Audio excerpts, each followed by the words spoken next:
Okay, I think we're live with the Low Carbon Hub webinar this evening. If people are on, please do put your name into the chat channel so that we can see that you're there and say hello.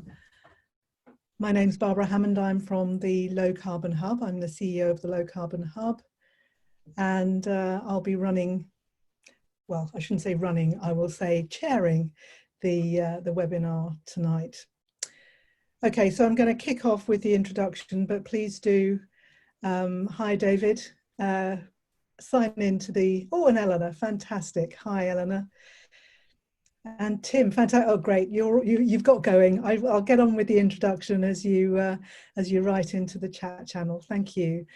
So hello everyone, we're really getting into the swing of things with our webinars at the Low Carbon Hub and finding them a really good way of keeping in contact with people and getting some interesting stuff discussed, not quite during lockdown anymore, but during COVID.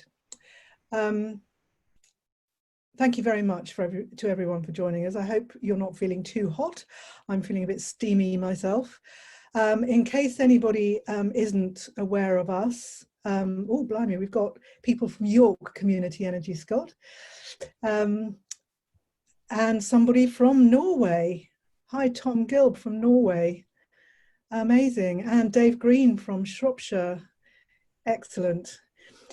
Okay, so for those of you who don't know the Low Carbon Hub, we're an Oxfordshire-based social enterprise that's out to prove that we can meet the UK's energy needs in a way that's good for people as well as for the planet. This is the fourth in our series of webinars, which are all focusing on the future of energy and the transition to a zero carbon future, renewable energy future. This one has a particular focus on our Project Leo.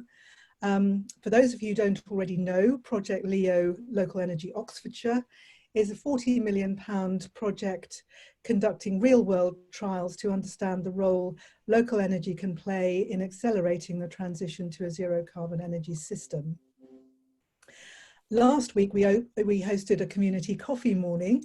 It's amazing all of these innovations coming through on Zoom. And we had low carbon community groups from right across the UK, which is very exciting. We had an excellent turnout, but if you missed that or any of our previous webinars, all of the recordings are on the Low Carbon Hub's YouTube channel. And just to remind everybody that we are recording the webinar tonight. So that doesn't mean we're recording chat, so you can say what you like on chat. Scott is here as our willing victim who is willing to be recorded for future posterity.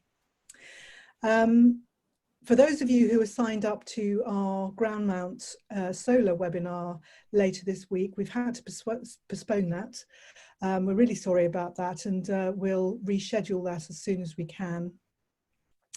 We're working on a series of webinars for July, and we've got penciled in at the moment topics such as people and the energy system. We're hoping to get the wonderful Sarah Darby from the ECI on that. The role of flexibility in a net zero energy system, and if that is gobbledygook to you, then you probably need to join that webinar to find out what it means. So when we finalise those details, the registration links will be available on our website, www.lowcarbonhub.org, in the news section or in the events bit of our Facebook page. So all of that preamble over and done with.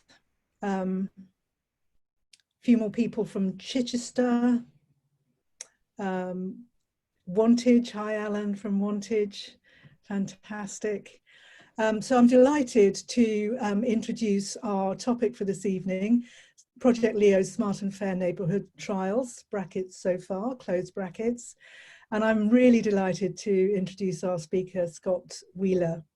Scott is a researcher in the engineering the Engineering Science Department of the University of Oxford and fellow of the Oxford Martin Programme on Integrating Renewable Energy. Scott's research focuses on the role of smart local energy systems in the transition to a low carbon energy future. And that includes the integration of new flexible energy technologies, innovative market structures and user engagement at a local level. I first met Scott when he was employed by Professor Malcolm McCulloch to be the researcher on our Oxfutures European Regional Development Fund programme that was one of the catalysts to Project Leo. So it's very exciting to see Scott become an absolute sort of central pillar of the Project Leo programme. Scott, as part of that, is coordinating the project's agile approach to flexibility trials and consolidating the technical learnings. And I think you'll see a really innovative approach to what we're doing as Scott goes through his presentation. Scott is happy to take questions during the talk, and we've got 2 spaces in the talk where we'll be doing that. I'll be monitoring the chat channel, and if there are any questions I can answer before Scott gets to those slides, I will. So please keep the questions coming. That's my intro over and done with. Scott, over to you.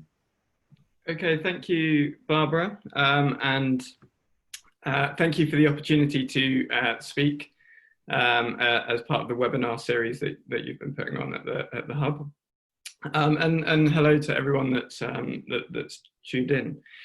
So as Barbara said, I'm Scot Wheeler. I'm in engineering science in the Energy and Power Group. And I've been working on Project Leo for the last year since the project started.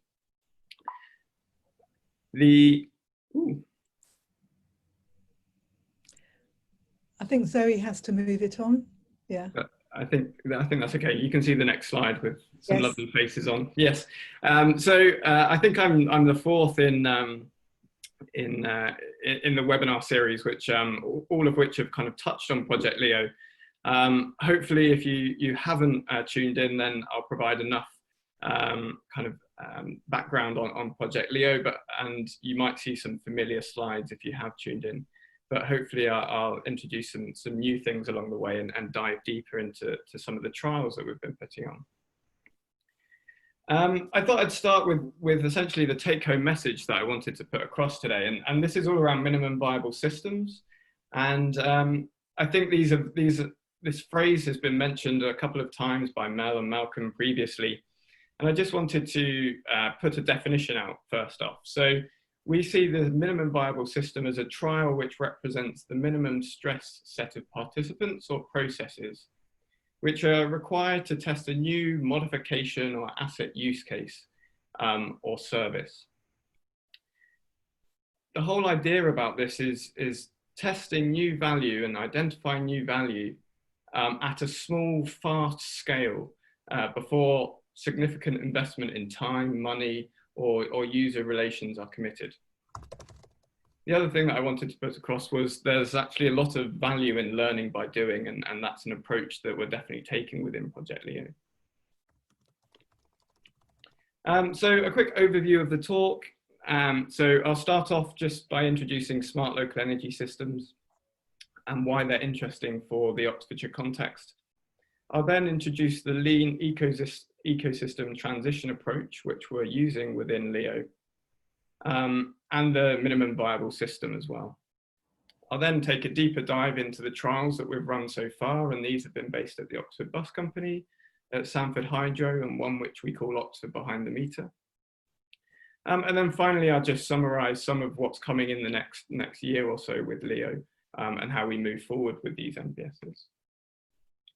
So for those that aren't familiar with Project Leo, it's, like Barbara said, a £40 million trial to innovate within the space of local energy systems. And the objective of Leo is to develop a new local flexibility and energy markets which maximise the asset utilisation and enable innovative business models for investment in a low carbon energy future. Project Leo is running in parallel to another project called Transition, which Mel introduced last week, which is run by SSEM. And they are really developing the market facilitation platform which Leo plugs into. And Leo is kind of the Oxfordshire-based real-world trials which plug into Transition. So within LEO, we have a number of different levels, which you can see on the diagram on the left, from the flexibility exchange, which actually communicates directly with the DSO. We then have technology platforms and service providers, such as the Low Carbon Hub, or Nuve with electric vehicles and EDF Energy. Below that, we actually have the energy resources themselves, and that can be buildings, batteries, PV generation. We also have the energy citizens as well, so the users of the energy system and how they can change their behaviour. Finally, we then have a framework of learning from both a technical point of view and a social point of view, which then feeds into dissemination strategy, and that's largely led by the academic institutions and the local authority. So what is a smart local energy system? Well, it's quite a new phrase, and there's lots of definitions, and I'm going to avoid setting one out for you now, but there's a lot of work currently undergoing in Energy Rev, which is a consortium of academics which work in parallel to the innovation demonstrator projects. And they're really looking at this kind of definition of what smart, what local, what energy system actually means. But I thought I'd just highlight some of the drivers of why we might look at smart local energy systems. And I've kind of categorized them into three different themes. So one is financial. And one of the drivers for local energy systems is that tech is becoming more affordable to actually to have at a local level. There's the potential to save on your energy bills and look at new energy trading mechanisms such as peer-to-peer trading. And it is also able to support the local economy. We also have social and environmental drivers, and these are largely around reduced local emissions or even community cohesion. And then finally, we have technical drivers as well. So we have, essentially, we're generating energy where we want to use the energy. So we have reduced losses on the transmission and distribution networks. We also can have increased network resilience, as well as higher utilization as well, which enables you to do many of the other things by investing in more local energy. So I thought I'd use an Airbnb analogy, which I think I'm actually stealing from a colleague of mine, Thomas Morstan. And here is a graphic of hotels in New York. And what you can see is that they're quite condensed within the Manhattan area, which is where much of the tourism is focused within New York. But then because of digitalization and digital platforms, Airbnb came along and disrupted this system of hotels within New York.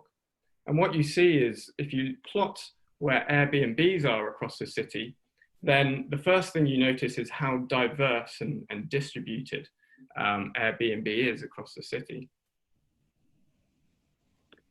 Now, this has led to higher utilization within the city, which is quite constrained in terms of accommodation.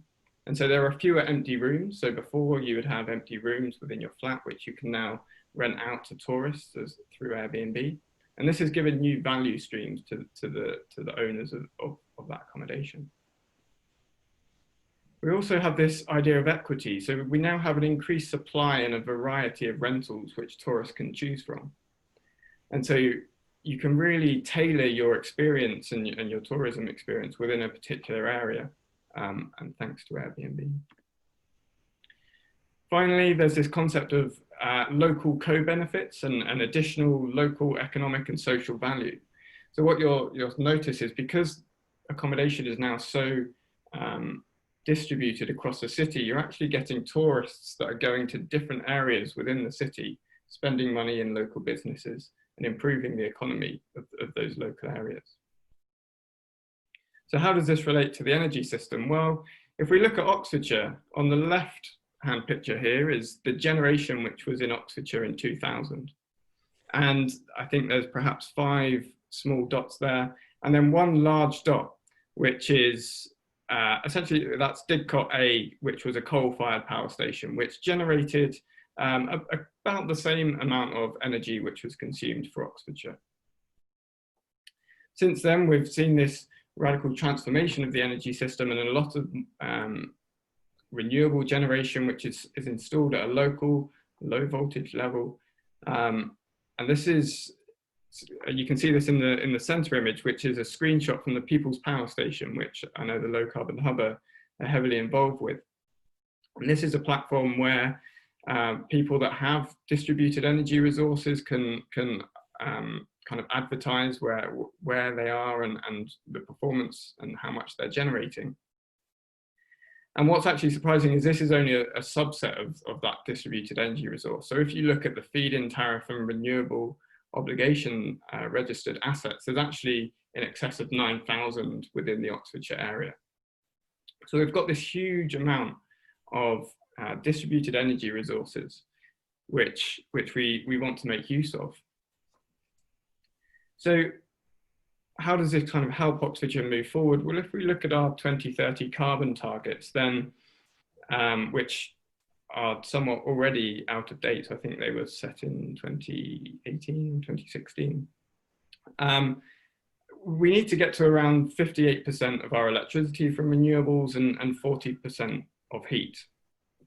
Now, in order to do that, because we have kind of demand growth from electrification of heat and transport, we need to get to, we need an extra 2 gigawatts of additional generation, renewable generation. And for Oxfordshire, that's largely going to be based around solar, and that's actually 6 times the current capacity. So we already have 9,000. You can imagine how many distributed energy assets we might end up with by 2030. Now, a problem that you have with renewable generation, and particularly solar, is you can't control when the sun shines. And so you have this variability both throughout the year and intraday as well. And so we have to think about how do we cope with this variability, and we need balancing.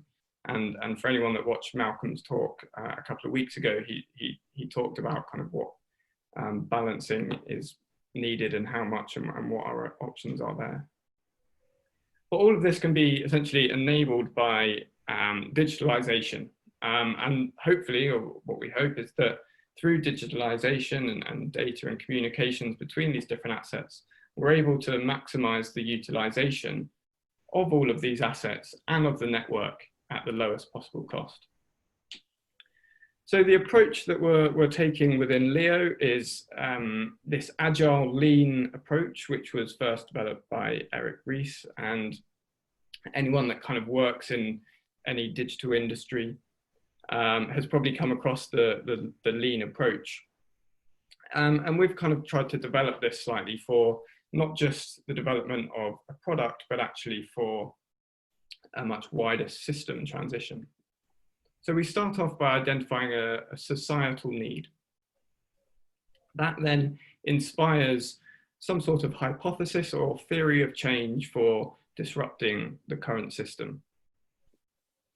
From that hypothesis, we're then able to build this concept of a minimum viable system. And so this again is a minimum stress set of kind of participants or processes in order to prove our hypothesis right or wrong. And within this idea of a minimum viable system, we might have lots of minimum viable products. So that could be the Low Carbon Hub developing some solar asset, or Pitlow developing the integration platform between the DSO and the assets. And so, and all of these can kind of iterate and innovate within their own small cycles, and they feed into this much wider system that we're looking at. From that minimum viable system trial, we're then able to measure against certain processes and KPIs, which enable us to do some learning, to see what worked, what didn't work. And we might, from that, want to adapt our hypothesis or theory of change to better suit the societal need. Or we might actually understand more about our societal need that we came up with in the first place. So perhaps we were wrong about what we actually thought people wanted. And so we can make a much larger shift. And the idea is that we iterate through this loop over and over again until we develop a system which hopefully works for everyone. So about a year ago at the Leo Inception workshop, we came up with these three overarching societal kind of goals or vision for Leo. And I just wanted to kind of highlight actually how similar these appear to what Airbnb achieved. And so first off, we came up with this concept of a local balanced net zero energy system. And this is all about how we best utilize the assets and the network that we have in Oxfordshire. The second one was about reducing inequalities, and this is the ability to afford energy to meet all needs. And this is all about equity and building an equitable energy system. Number three was all about positive ecosystem benefits, and that's CO2 and beyond. So again, this is those local co-benefits that we were talking about earlier. That could be reduction in CO2 emissions, but also betterment of the local economy, and kind of all different kind of local co-benefits. So next we move on to the hypothesis, and this is something that we're working on in this concept of a theory of change within Leo. And it must have been the hot weather that inspired this kind of horizontal ice cream diagram, which became quite popular. Working from kind of left to right, we have this kind of top-down approach where we start off at a very high project level. And so here we have this idea of a flexibility market as a way to kind of create new value for all of these different assets. At the next level down, we then start to think about different types of service which will be offered within that flexibility market. And we have three main ones here: DSO procured services, DSO enabled services, and market services. Below that, we expand slightly more and we actually think about the specific services that have been identified. And within the transition project and working with the Leo project, we've identified four main services which are going to be trialed within Leo, and they're the top four that you see there. So the first one is constraint management. The next one is peak management. So this is about kind of flattening net demand. The next one is offsetting. This is kind of about if one person turns down generation so that somebody else can turn up generation. Overall, you have zero net change. Scott, I had a question which I'm just going to slot in because it's a fairly fundamental one.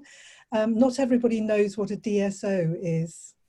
Right, okay, yeah. So DSO is, so I would encourage you to watch Mel's talk, which he gave a couple of weeks ago, which looked at the DNO to DSO transition. So a DNO, which stands for Distribution Network Operator, is the organization that owns and manages the electricity distribution network within an area. So this is SSEN, who is the lead partner of Project Leo for Oxfordshire.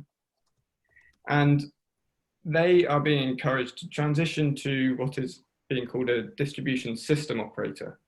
And this is an organization which might come from the DNO, or it might actually be a separate organization.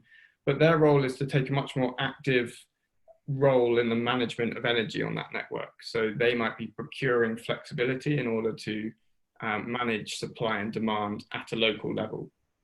Up until now, that's mainly been managed at a national level by National Grid. But as we get more and more assets on the local network, then that needs to be done at a much more local level. So that's why distribution network operators are having to understand this potential new role of system operator. And I think the key thing, Scott, isn't it, is that the role is the neutral market facilitator, so that they're sort of stepping out of any commercial conflict that they might have there, which is a sort of interesting transition in itself. Yes, yeah, so they would be a regulated business and they would have to be neutral in such a market. Yeah. Okay, so I just mentioned the last one, which is being tried within Leo, and that's this exceeding MEC, which is your maximum export capacity or minimum import capacity. And I'll highlight where this might be interesting later on, but this is very much about kind of trading capacity, which has been assigned to particular assets, if you're capable of, say, generating more. So the next level down, we then have these MVS categories, which again, I'll go into more detail in a second. But here we've identified 5 within LEO that we're starting off with, and this is the concept of a prosumer, so someone with some sort of distributed energy asset. We then have generation or a generator. This is someone that has flexible generation. We then have smart neighborhoods, and this is about coordinating multi parties and multi-sites.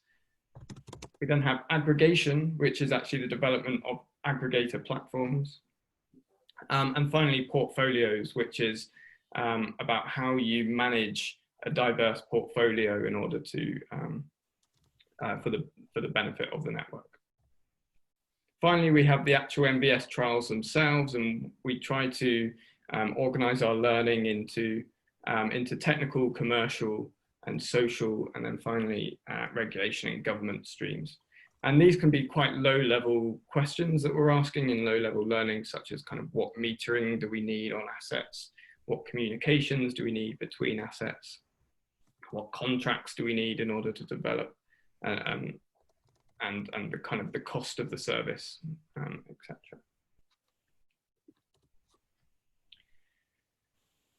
So we have 3 different types of MVS within LEO. The first one, MVSA, is all around operation, and this is where I'll talk most of the time today, and this is all around the actual delivery of flexibility services. But we also have 2 other types, one which is around planning, and this is kind of future system planning. So how do you plan your energy system in line with kind of Oxfordshire's kind of sustainable growth strategy? So how do you take a kind of a 10-year view of how the energy system is going to change? And then the third one is around policy and regulation. So how do you take the learnings from LEO? How do you replicate LEO? And how do you scale LEO by kind of informing and changing the policy and regulation which is needed for these types of local energy markets? So I was going to pause there for any questions that have come through, Barbara. So we had the question that I've been attempting to give some answers to in a fairly unformed way about whether the distribution service system operator could be in any way partially or wholly owned by the community. Ooh, good question. I think at the moment it's the definition of exactly what a distribution system operator is or does is still quite open. I think it's easiest to think of how you transition from a kind of DNO to DSO because they have the best knowledge of the network and how the network works, and in theory they should be able to stay impartial, but there is possibilities that other organizations might be able to take the role of a DSO, but I think SSEN would probably be the best person to answer that. Yeah, and Peter Spark is reminding us all that in Germany they do actually operate a system of community ownership of DNO DSOs, and they have, as I understand it, a sort of a tendering process every 5 years I think there are smaller areas that are covered by these systems in Germany than they are in the UK, but it's a really interesting question. The other thing that I think we'll be wondering about as we get into the smart and fair neighbourhood trials, Scott, is the question of what local management could or should be to get that sort of long-term collaboration on how to accommodate new development in the grid, how to make the transition, particularly in areas like EV and transport more broadly. Yeah, I definitely agree. And also, I think the link to neighbourhood planning is quite an interesting one as well, where we've already got the sort of community layer of producing plans. How do you make the link between the planning system and the energy system is an interesting one too. Yeah, and Oxfordshire has a lot of growth planned for the next 10 years, so there's plenty of opportunity to think about that some more. Yeah, and we've got another question from Tom Broughton about the driver for the future 2030 renewable target, how it's broken down into smaller agile targets. And I think an answer that I would give to that question is that that's one of the things that we're going to be thinking about through LEO, because as you said in your intro, Scott, the energy strategy for Oxfordshire that was only published last year is already out of date. And so, you know, there's quick agile work that needs to be done to sort out what we're going to do where across the county. Yeah, definitely. And that's why this agile approach within the energy system, I think, is so attractive, because it is a system which is changing really rapidly, and you might argue not quick enough, but also it can become very hard to develop long-term business models in kind of such a changing market. And so that's really why we're trying to take this agile approach in order to kind of mitigate against that. Yeah, and one of the things that I'm finding really fascinating in thinking through all of this is the realization of that we've got sort of different layers of mapping with the primary substations and how they do or don't map onto existing administrative areas like parishes, and how those do or don't map onto ward boundaries for local councillors and all of that sort of thing. It's a really interesting little nuggety problem, that. Yeah, in a way, we're quite lucky with Oxfordshire in that it aligns quite well with actually a distribution area. So with SSEN, there are some parts of the country where within one town you're actually fed by potentially 3 different DNOs. And I just kind of highlight actually, so again, Energy Rev have done quite a lot of work actually in understanding what that word local means, and how you define local. Is it a geographic area? Is it a network area? Is it essentially just what is the feeling of a community, which might not actually align with even a council area, for instance? Yeah, absolutely. You know, that's going to be quite an interesting question, especially given that the existing administrative structures like parishes at the most local level or even district councils don't have a lot of expertise in these areas as things stand. And we've had another comment from Alan Barlow about the local electricity bill effect on community supply. And that's going to be an interesting one to see how it develops as well. That's a 10-minute private members bill, and just sort of like 2 sides of Ofgem will make it so that local electricity can be traded locally. It really needs the government, I think, to pick that one up and run with it if it's going to happen. Yeah. But Leo can feed into the thinking, hopefully. And then Eleanor Watts from Rose Hill has said, you mentioned community cohesion as a driver. How do you envision engaging people in a smart energy neighbourhood when they're preoccupied with money problems and renewable energy isn't their immediate preoccupation? That is an extremely good question, and as the engineer, I'm probably the wrong person to answer that. But it's very much about equity, I think, and trying to design a system which works for everyone's needs. And we're aware that not everyone has this at the forefront of their minds necessarily, but that shouldn't mean that they're then left behind. And so any system that we design, we still have to account for those people that might not take as active role in it. Great, thank you very much, Scott. I think that's definitely a work in progress. So I suggest we move on to your next bit and then take more questions after that. Yeah, sure. So I just wanted to pop this timeline up, which Mel actually presented a couple of weeks ago. And this kind of highlights the plan for trials which are happening within LEO over the next couple of years through to the end of the project. And actually this timeline is, this is from actually a few months ago before the COVID lockdown hit. So some of the dates might shift here.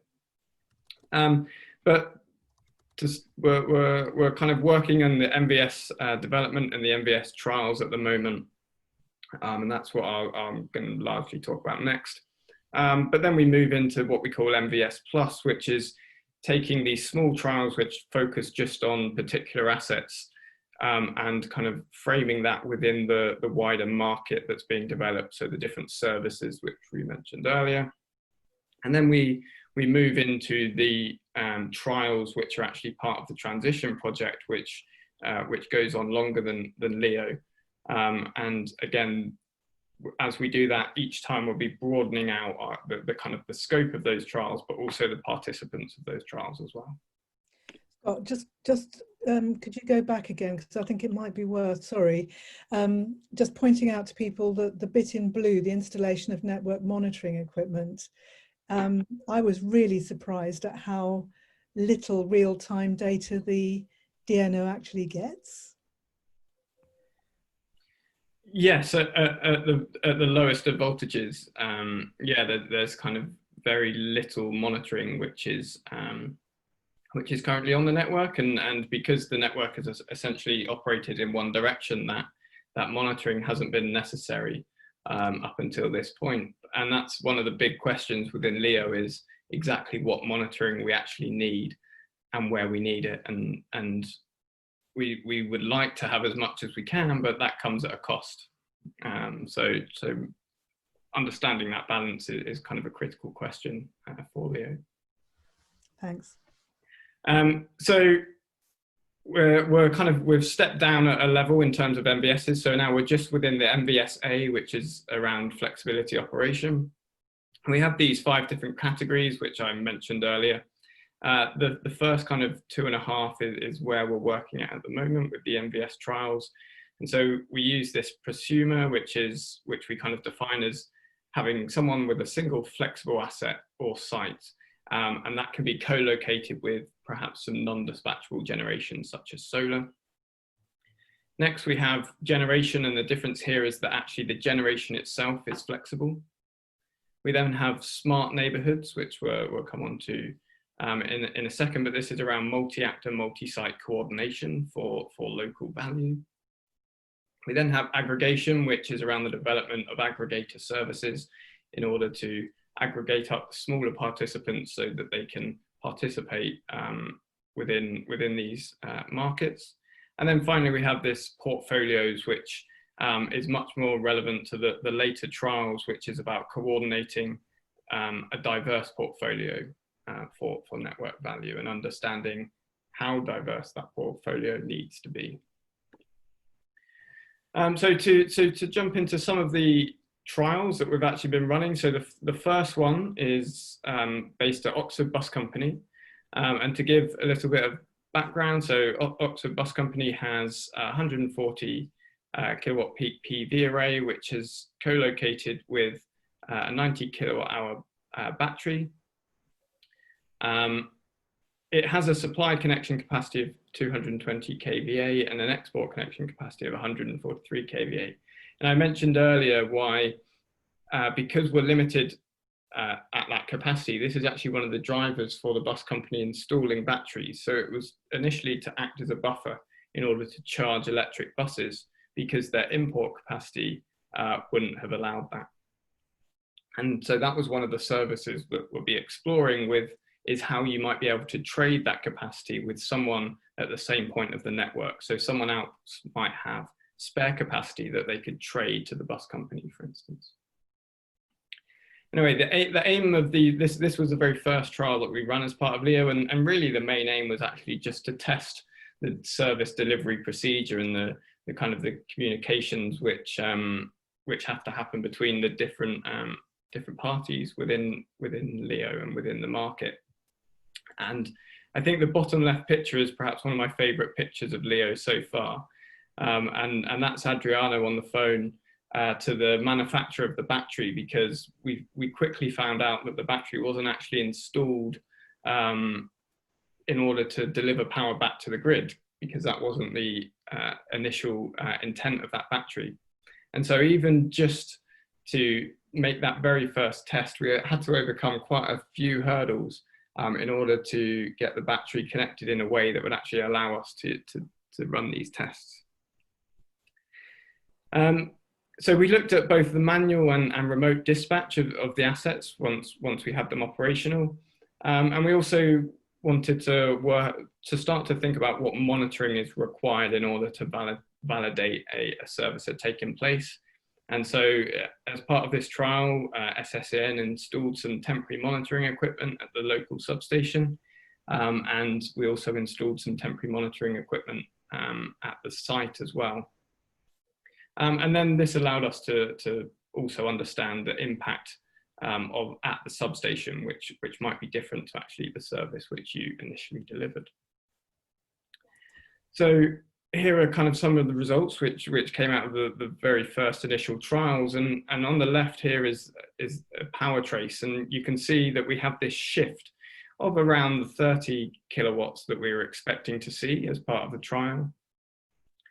And the high resolution monitoring that we had on site actually allows us to really accurately define when that service took place. What we see is after an hour, then at the end of that period, the power then returns to a much higher value than what we started with. And that's because the batteries were set to start charging after their discharge. So you immediately jump to a higher power than before. And what I want to highlight is on the graph on the right, this is essentially the exact same data, but it's aggregated up to your standard half-hourly energy meters, which you have on site. And you can already begin to see that it's much harder in order to define when that service took place. So I've added the purple bars just to show where we expected to have that battery. But if we're thinking about how you validate that service, well, if you look at the half an hour period before, it's actually slightly lower than the half hour period before that. So between 12:30 and 1, it's slightly lower than 12 and 12:30. And so is that an indication that it's already started? Or is that actually just other things that were happening on the site? So perhaps people went for lunch and so there was a drop in demand, or something happened with the PV. So it's really important to understand what monitoring we require in order to accurately validate services have taken place. And I think this is a big question that we're trying to answer within LEO. And like I mentioned before, there's a real balance between kind of what we think we need, or having really high resolution monitoring, and then the cost of that in terms of data storage or the hardware itself. What we saw is for the service that we had here, we saw a 12p cost in energy, and that's essentially because we exported some energy which you get paid less for than the energy that you use. So when the batteries recharge, that costs slightly more than when we exported energy. But that's hugely dependent on the situation under which you operated that, as well as the baselining methodology as well. So whether we look against the previous half hour or what's happening with the solar, for instance. So kind of what moves on from there. So we're now looking at more permanent monitoring and how that can then be used to inform the bidding, as well as how you baseline. So how do you know what service was actually delivered? And we also want to understand exactly what the value was to the DNO or the DSO at the network level, because due to losses between the site and the actual substation, that won't necessarily be the same as what you see here. The next trial was based at Sandford Hydro. So this is a 440 kVA micro hydro, which was developed by the Low Carbon Hub. And this, you can see again, has a capacity which is slightly lower than what the total generation that you can get out of the hydro is. And the aim of this trial was to understand what short-term storage potential there's actually, that the river actually has. And that can be used for the peak management service that we mentioned earlier. Now, these first two trials were actually failure to deliver, and I think most of the people that have been working within LEO actually think that we understand more from having failed in these two trials actually. So the first one failed because there was a sluice gate fault, and this raised questions around what happens when there is a failure to deliver, whether you need to notify the DSO, and also what penalty regimes might have to be put in place if someone doesn't deliver a service. The next one, again, was a failure to deliver, and that was due to the river conditions. So this was when the river levels were really high, and there was kind of risk of flooding earlier in the year. And this highlights a kind of need in order to better model what the river is and be able to forecast, which can then inform a certain time ahead within the bid process and notify of availability of the asset to be used for flexibility services. A successful trial was run a couple of weeks ago at Sandford Hydro, and we ran for about an hour. So we had full stop for an hour, and during that time we actually stored water within the river, and you can see that on the graph where the blue line drops low, and the green line, I think here, is tracking the river level, which you can see slowly increase. And then from 2 o'clock, we were able to run the hydro at much higher power, and so that could be used to peak shave. And so we're actually using energy which we'd stored up in the river. And so we want to continue these trials in order to feed into the system modelling we're doing around Sandford. The final set of trials that we've already run have been called Oxford Behind the Meter, and this is looking at coordination of multi-sites and multi-actors, and within the city of Oxford. And this is starting off with looking at HVAC within university buildings, but we want to extend this out to local authority buildings within the city as well. And so this is essentially using the thermal inertia which you have in buildings as storage. And here we're looking at the concept of virtual private wires between buildings, as well as peer-to-peer energy trading. So our first location was the Sackler Library in the centre of Oxford, and here we were using the fans. So HVAC is heating, ventilation and air conditioning. So we use the fans within the HVAC system to give us a turn up of demand of 20 kilowatts. And we actually introduced a new type of bidding for this trial as well, where we bid for availability of the asset as well as delivery of the service. But we had to postpone that due to problems with the communication system between the building and the central control. A couple of days later, we were able to manually run this trial, and it was successful, but it did have a delay. And going back to the monitoring at this site, we only had the standard half-hourly site monitoring. And on the graph on the left, the orange is what we expected and the blue is what we actually saw. And so you can see there's quite a difference between what we expected and what we saw, and it's quite hard to actually decouple the flexibility from the background building demand. And so this is kind of raising a lot of questions about how we need to monitor our assets going forward. Here we saw that it cost an extra £1.51 in terms of energy for the service that we delivered.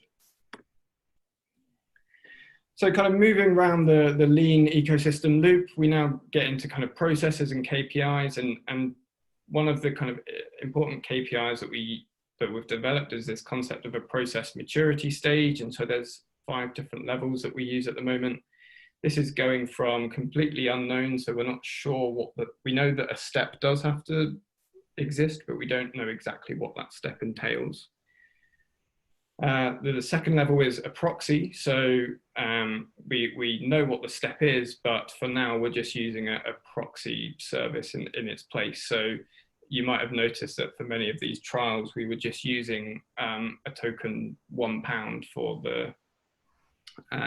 the delivery of that service. Pardon? A smarty. Smarty. So as we develop more knowledge about what the business model is for these services, then we hope to increase the maturity of that step.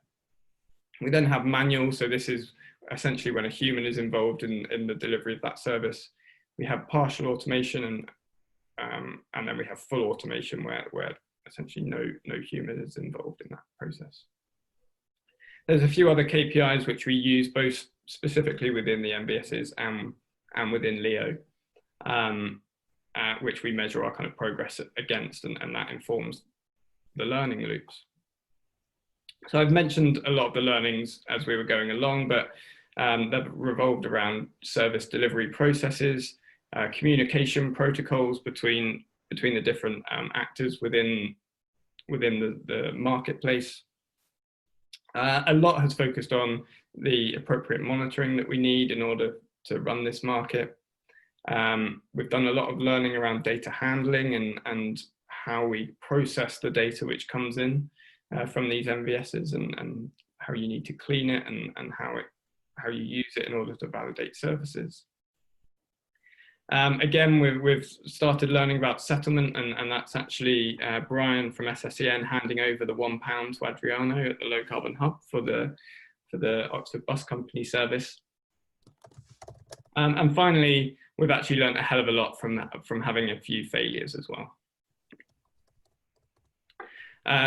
So I'll get told off if I don't mention the social learnings that we're also working and learning in. So we've done a lot of work in terms of stakeholder engagement and stakeholder mapping and the ethical framework for engaging with stakeholders. Understanding the relationships which are critical to the success of Leo is extremely important for replicability after the project. And also having a long-term engagement strategy with the different stakeholders that we're working with. We also use this idea of a business model canvas to identify new value opportunities within these different services which are being developed, as well as to track the success and failures of the ones that we've tested. And finally, there's a lot of learning to be done within the market design. So what are the new financial flows that didn't exist before this local energy market, and essentially where does the money come from which actually pays for this delivery. So some of the ways that we've been adapting, so throughout the different trials there's been a number of bug fixes on the different platforms, data sharing and pre-processing, which I mentioned before, defining the dispatch message and the tolerances of the service, learning how we can remote dispatch certain assets, the bidding structure, so looking around energy or delivery or availability and the differences there, as well as developing a new delivery procedure for the different services as well. And again, around the protocols around what happens if an asset's not able to deliver. I got another slide for questions, but I've only got a couple of slides after this. I'll whiz through those and then we'll have some questions at the end. Yeah, exactly. Thanks, Scott. Sorry, go on. Yeah, no problem. So just to introduce the smart and fair neighbourhoods. So this is very similar to the Oxford behind the meter that I spoke about earlier, but this is much more focused on within a domestic setting, but it's all about multi-actor, multi-site coordination for local value. And we're really trying to understand not just the physical infrastructure that needs to be in place, but also the social infrastructure that needs to be in place when you're dealing with a domestic level. We're working with catalysing local energy communities, which are closely aligned to the network trial areas which Mel introduced a couple of weeks ago, which are the primary substations under which we aim to focus many of the trials. And we're also working a lot on identifying place-based value. So this is value for both the neighbourhood and the network in that particular location, and that will change depending on the location and the different assets which exist within there, and also what kind of vision the local community has within those areas. And finally, energy equity is very much a priority of the Smart and Fair Neighbourhood trials. We also have aggregation services that we're hoping to develop over the next year, and this is largely being led by EDF and Nuvei through their EDS Power Shift program and Nuvei's vehicle to grid services. And this also deals with energy as a service integration. So how do you integrate that mobility and energy requirements? Finally, portfolios. So this is about coordinating a diverse asset portfolio for network value. And some of the kind of high level questions that we're starting to ask is, what diversity of service providers are required? How do you minimize non-delivery risk? What market dynamics enable best flexibility provision? So essentially, how do you convince people to actually take part in the market?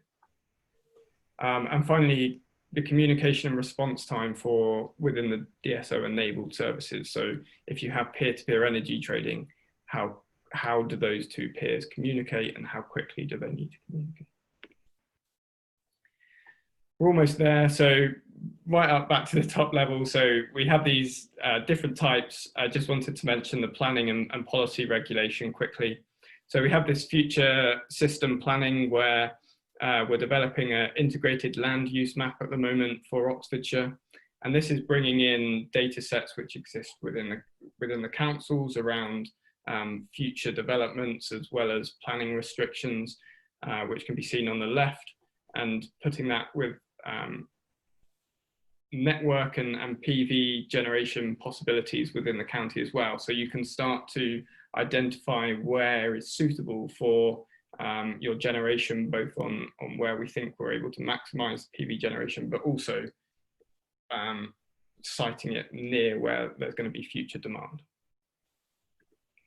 And finally, the informing policy. So there's a diagram in the bottom left there, which is what Barbara was talking about earlier, where we've been working with Ensham and some of the new developments around Ensham, and this diagram is just highlighting the differences between a network area, which you see within orange, and the local district area or the parish area of Ensham. And that's feeding into some work that we're involved with, which is looking at kind of informing local policy around energy systems going forward. And that's everything. That's brilliant. Thank you very much indeed, Scott. Got a couple of questions coming in. Just I hope people can bear with us before we will go off for supper. One question is, how extensive are the mathematical simulation models in Project Leo?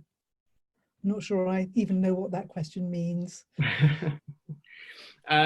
Yeah, so there's a few different levels of modelling which is going on. So I know the Low Carbon Hub are doing some modelling on their assets, and that's at perhaps a high level versus the academic modelling that's going on.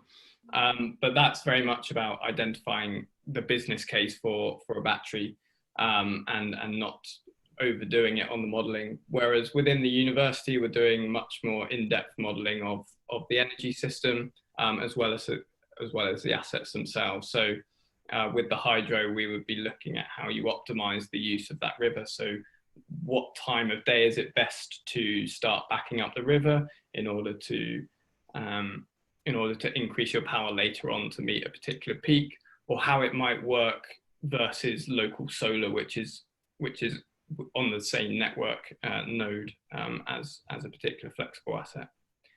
So there's a whole range of different modelling which is going on across the project. And I think that links to Tom Broughton's question. Community energy groups need certainty of financial prospect to get investment. How can this be delivered in such a dynamic market?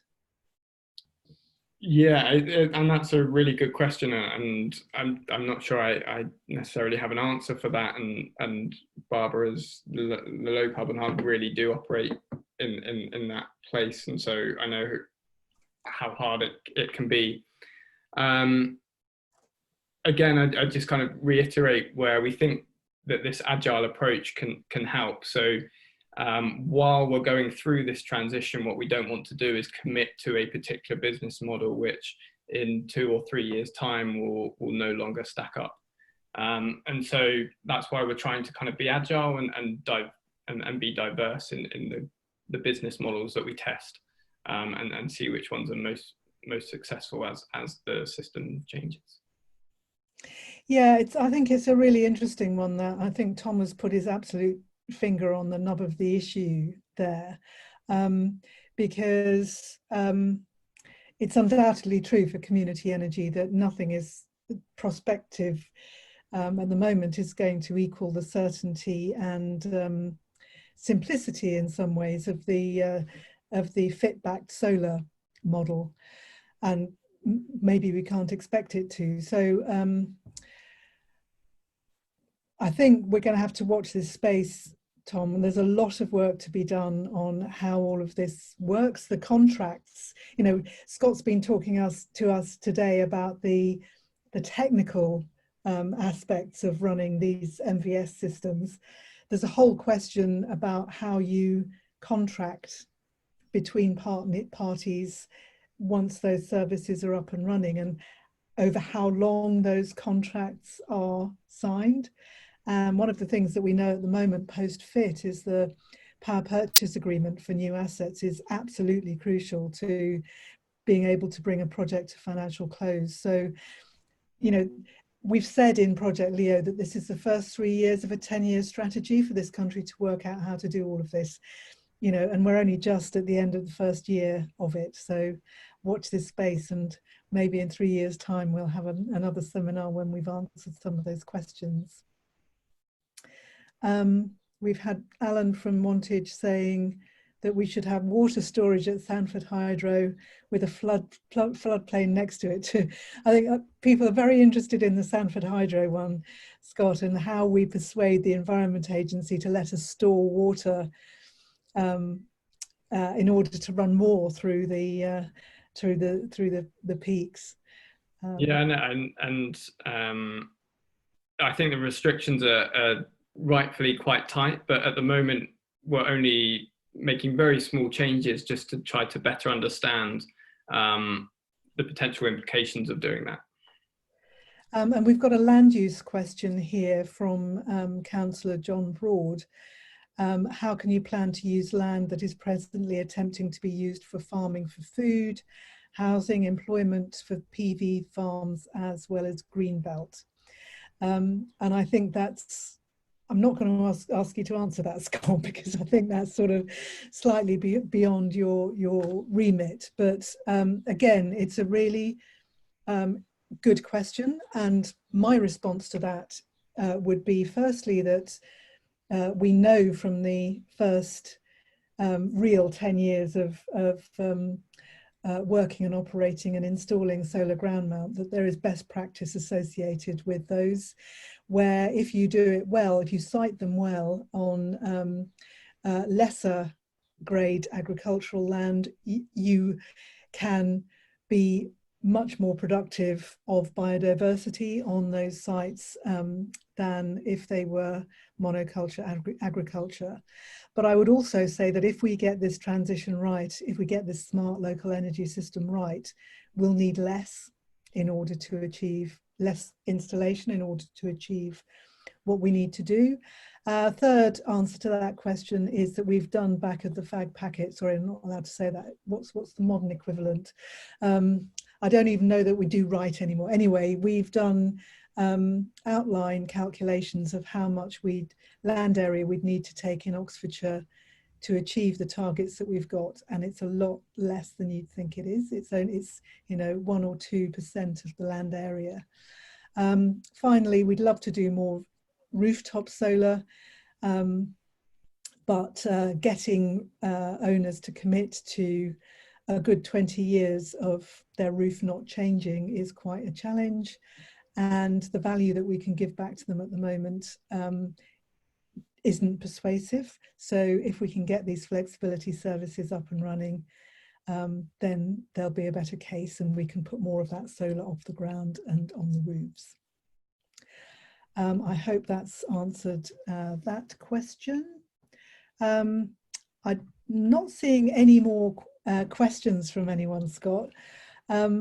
So I think we're 5 minutes over, and I'm going to bring the webinar to a close.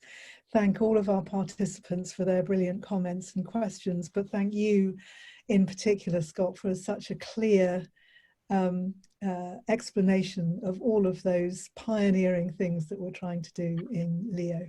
No problem, it was a pleasure. Thank you. Have a good evening, everybody, and we hope to see you at the next webinar. Lots of thank yous coming up, Scott. Just trying to scroll through all of the comments. Yeah, I think we got all of them. I'm quite confident that, oh, we've suddenly got loads of Q&A coming in. Oh no, they're all the same people responding. So yeah, that's all fine. I think we've done it. Excellent.